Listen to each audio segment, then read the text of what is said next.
Haviva, unlike most people who believe the world owes them a thank you, Aunt Haviva believes she needs to be grateful for what she has, regardless of how little it may look to an outsider.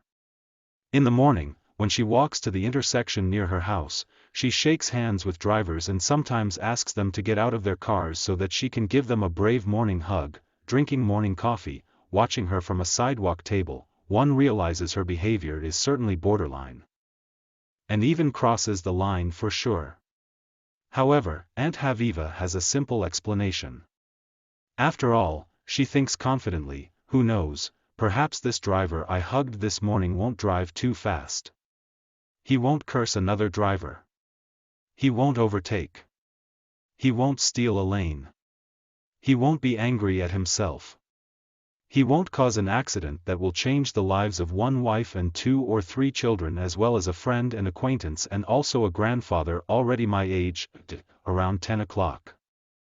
Aunt Haviva finishes making the sandwiches, which are divided into 3 groups. Those with jam, those with chocolate, and those with other spreads. First, we have a variety of jam spread thinly but evenly on slices of bread. In the second group, sweet or bitter chocolates with nut crumbs or pieces of biscuit, all melted using the French bath method and cooled. Lastly, the free spreads. These can be legume spreads or freshly mashed vegetables that have been peppered with oil. Then, during the summer holidays, Aunt Haviva walks to the grassy hill next to the city garden and offers her sandwiches to the children there. They can't get enough of it. Kids love her sandwiches. They take one after another and ask if they can have one more before going home. Whenever they ask, she assures them that there is enough for everyone. The only one left without a sandwich is her. She's got a 45-year-old daughter who tells her, "Mamushka, you spend a lot of money on bread and spreads. But you still stay hungry." Haviva replies, "I have always eaten sandwiches, but I've never felt as full as I do when I see them eat." Then Haviva mentions the 2 kids who belong to her daughter's friend. The big one puts 2 sandwiches in his mouth and smiles his sweetest smile. When I make the sandwiches, I think of his smile. His sister smiles the same. If I hadn't bothered, nobody would have treated them in the exhausting heat of summer. For this reason they have parents, her daughter tells her. Despite not exactly being in line with what the girl is saying, Haviva answers something that leaves her feeling good. Aunt Haviva, a little tired at noon. Before taking her afternoon nap, she goes up 1 floor to Rabbi Menasherovic, who has lived in their building since it was built, to read to him from the Gemara shelf. When she pushes her way into his apartment and insists on reading to him from the scriptures, he scolds her. The rabbi is explaining to her again and again, and with the patience of one who has read many pages of Gemara throughout his life, why it is not permitted by Jewish law for a woman to read to a rabbi from the holy books. She says, however, that since His Holiness, as she calls him, knows so much about Jewish law, it would be prudent to carefully consider his knowledge and take it one step at a time. The most important thing is to keep you intact so that all the laws that live inside you will continue to exist. Rabbi Menasherovic pretends not to listen to her words, but because his eyes are almost blind and he only has his ears to guide him, he cannot help but hear her voice and listen to her words, so forbidden yet so sweet. As evening approaches, she soaks her feet in a blue soaking tub filled with boiling water and soap and brings her phone closer to her. Once she feels a pleasant feeling of peace spread throughout her tired and hungry body, she calls one of her friends and tells them how many souls she saved this morning on the roads, how many children she delighted and fed, and how she once again convinced her neighbor to let her read to him from his most beloved book. When she notices that it has grown dark, she gets into bed with her husband and lies down. He is never seen during the day but always at night, as if he were a ghost. However, he is not a ghost. He is alive, but is not particularly interested in her. The only time he told her he loved her was when she made him a sandwich. It was on their second date. Once he said he wanted to marry her, and once he said he was happy to have children with her. That's about it. As for her, she kept telling him how much she loved him all these years. And how happy she was that they were married and that they had a girl. This did not change him. Nothing changed about him. One who never says anything, or if he does say something, then it is never what she wants to hear. I always knew I would have more than one child. But you gave me only her, each day, she tells him. Haviva không giống như hầu hết những người tin rằng thế giới nợ họ một lời cảm ơn, dì Haviva tin rằng cô cần biết ơn những gì mình có, bất kể điều đó có thể nhỏ nhặt với người ngoài. Buổi sáng, khi đi đến ngã tư gần nhà, cô bắt tay những người lái xe và thỉnh thoảng yêu cầu họ xuống xe để cô có thể cho họ một cái ôm buổi sáng dũng cảm.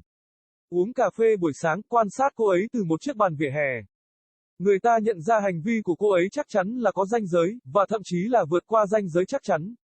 Tuy nhiên, dì Haviva có một lời giải thích đơn giản.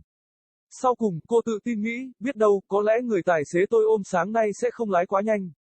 Anh ta sẽ không chửi người tài xế khác, anh ta sẽ không vượt, anh ta sẽ không cướp làn đường, anh ta đã thắng, đừng giận chính mình. Anh ta sẽ không gây ra một tai nạn làm thay đổi cuộc sống của một người vợ và 2 hoặc 3 đứa con cũng như một người bạn, người quen và cả một người ông đã bằng tuổi tôi.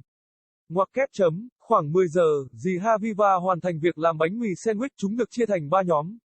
Loại có mứt, loại có sô-cô-la, và loại có các loại phết khác. Đầu tiên, chúng ta có nhiều loại mứt được trải mỏng nhưng đều trên các lát bánh mì. Trong nhóm thứ hai, sô-cô-la ngọt hoặc đắng với vụn hạt hoặc mẩu bánh quy, tất cả được nấu chảy bằng phương pháp tắm của Pháp và làm lạnh. Cuối cùng, chênh lệch giá miễn phí. Đây có thể là các loại rau họ đậu hoặc rau mới nghiền đã được phết dầu. Sau đó, trong những ngày nghỉ hè, dì Haviva đi dạo trên ngọn đồi cỏ bên cạnh khu vườn thành phố và đưa bánh mì của mình cho những đứa trẻ ở đó. Họ không thể có đủ nó. Trẻ em thích bánh mì kẹp của cô ấy. Họ lấy hết viên này đến viên khác và hỏi xem họ có thể uống thêm một viên nữa không trước khi về nhà. Bất cứ khi nào họ yêu cầu, cô ấy đảm bảo với họ rằng có đủ cho tất cả mọi người. Người duy nhất còn lại không có sandwich là cô ấy. Cô ấy có một đứa con gái 45 tuổi nói với cô ấy, Mamushka. Bạn tiêu rất nhiều tiền cho bánh mì và phết nhưng bạn vẫn đói. Haviva trả lời, tôi đã luôn ăn bánh mì, nhưng tôi chưa bao giờ cảm thấy no như khi nhìn thấy chúng ăn. Sau đó, Haviva đề cập đến 2 đứa trẻ là bạn của con gái cô. Đứa lớn bỏ 2 cái bánh mì vào miệng và nở nụ cười ngọt ngào nhất. Khi tôi làm bánh mì, tôi nghĩ đến nụ cười của anh ấy. Em gái anh cũng cười như vậy. Nếu tôi không làm phiền, chẳng ai có thể tiếp đãi họ trong cái nóng mệt mỏi của mùa hè, vì lý do này mà họ có cha mẹ, con gái của cô ấy nói với cô ấy. Mặc dù không hoàn toàn phù hợp với những gì cô gái đang nói, nhưng Haviva vẫn trả lời một điều khiến cô cảm thấy dễ chịu. Dì Haviva, hơi mệt vào buổi trưa. Trước khi chợp mắt buổi trưa, cô lên một tầng để đến Rabbi Menaserovich, người đã sống trong ngôi nhà của họ kể từ khi nó được xây dựng, để đọc cho ông nghe từ kệ Gemara. Khi cô đẩy mình vào căn hộ của anh ta và đòi đọc kinh cho anh ta nghe, anh ta đã mắng mỏ cô. Vị giáo sĩ Do Thái đang giải thích cho cô ấy nghe nhiều lần và với sự kiên nhẫn của một người đã đọc nhiều trang của Gemara trong suốt cuộc đời của mình, tại sao luật Do Thái không cho phép một phụ nữ đọc sách thánh cho giáo sĩ nghe. Tuy nhiên, cô ấy nói rằng vì sự thánh thiện của anh ấy, như cô ấy gọi anh ấy, biết rất nhiều về luật pháp Do Thái, nên cần thận trọng khi xem xét cẩn thận kiến thức của anh ấy và thực hiện từng bước một. Điều quan trọng nhất là giữ cho bạn nguyên vẹn để tất cả các quy luật sống bên trong bạn sẽ tiếp tục tồn tại. Giáo sĩ Menaserovich giả vờ không nghe lời nàng, nhưng vì mắt gần như mù và chỉ có đôi tai hướng dẫn nên không thể không nghe giọng nàng và nghe lời nàng, cấm thế mà vẫn ngọt ngào. Khi buổi tối đến gần, cô ngâm chân trong bồn ngâm màu xanh lam chứa đầy nước sôi và xà phòng, đồng thời đưa điện thoại lại gần. Một khi cô cảm thấy một cảm giác yên bình dễ chịu lan tỏa khắp cơ thể mệt mỏi và đói khát của mình, cô gọi cho một người bạn của mình và nói với họ sáng nay cô đã cứu được bao nhiêu linh hồn trên đường. Bao nhiêu đứa trẻ mà cô vui mừng và cho ăn, và một lần nữa cô đã thuyết phục được như thế nào. Người hàng xóm của cô ấy để cô ấy đọc cho anh ấy nghe cuốn sách yêu thích nhất của anh ấy. Khi nhận thấy trời đã tối, cô vào giường với chồng và nằm xuống. Anh ta không bao giờ được nhìn thấy vào ban ngày mà luôn luôn vào ban đêm, như thể anh ta là một bóng ma. Tuy nhiên, anh ta không phải là một bóng ma. Anh ta còn sống, nhưng không đặc biệt quan tâm đến cô.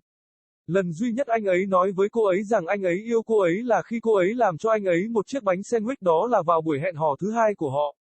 Một lần anh ấy nói anh ấy muốn cưới cô ấy, và một lần anh ấy nói anh ấy rất vui khi có con với cô ấy. Đó là về nó, còn cô ấy vẫn nói với anh ấy rằng cô ấy yêu anh ấy nhiều như thế nào trong suốt những năm qua. Và cô ấy hạnh phúc biết bao khi họ đã kết hôn và đã có một bé gái. Điều này đã không thay đổi anh ta, không có gì thay đổi về anh ấy. Một người không bao giờ nói bất cứ điều gì, hoặc nếu anh ta nói điều gì đó, thì đó không bao giờ là những gì cô ấy muốn nghe. Tôi luôn biết mình sẽ có nhiều hơn một đứa con, nhưng bạn chỉ cho tôi cô ấy, mỗi ngày, cô ấy nói với anh ấy.